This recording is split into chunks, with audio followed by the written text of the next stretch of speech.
पूज्य बाबूजी महाराज द्वारा दिव्यलोक से संदेश सोमवार 13 सितंबर 2004 प्रातः 10 बजे।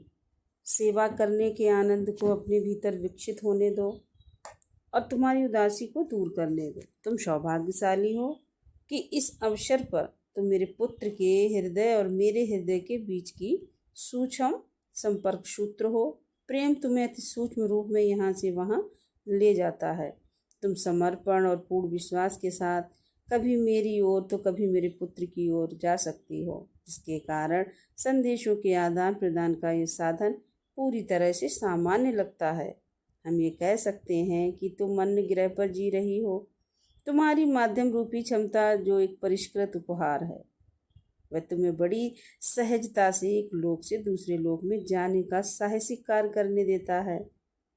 इस एकांतवास में जहाँ तुम सामान्य जीवन की चिंताओं से मुक्त हो और बाहरी संसार की गतिविधियों से अप्रभावित रहती हो, इस आदान प्रदान के माध्यम से तुम्हें दी जा रही भेंटों के द्वारा सूक्ष्म रूप में यह दिव्य लोक तुम्हारे पास आता है। परम आदरणीय पुनः तुम्हारे पास आए। तुम दोनों लंबे समय से एक दूसरे को जानते हो। तुम्हारा घनिष्ठ संबंध रहा है। संदेशों की श्रृंखला इसकी पुष्टि करती है। ये महान विभूति अज्ञात ही बनी रहेगी। एक दिन जब तुम इस संसार को हमेशा के लिए छोड़ दोगी, तब वे तुम्हें मिल जाएंगे। जहाँ तक संभव हो इसी प्रकार हमारी सेवा करती रहो। नहीं, ये संदेश व्यक्तिगत नहीं है। तुम इसे अलग करके नहीं रखोगी,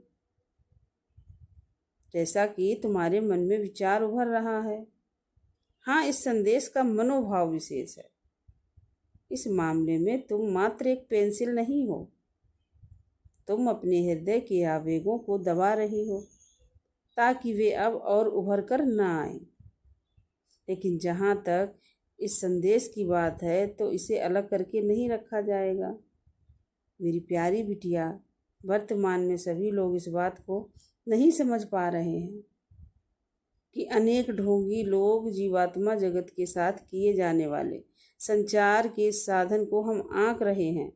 एक दिन जब मानव जाति क्रम विकास के अन्य स्तर को प्राप्त कर लेगी, तब संचार के इस साधन को मान्यता मिलेगी।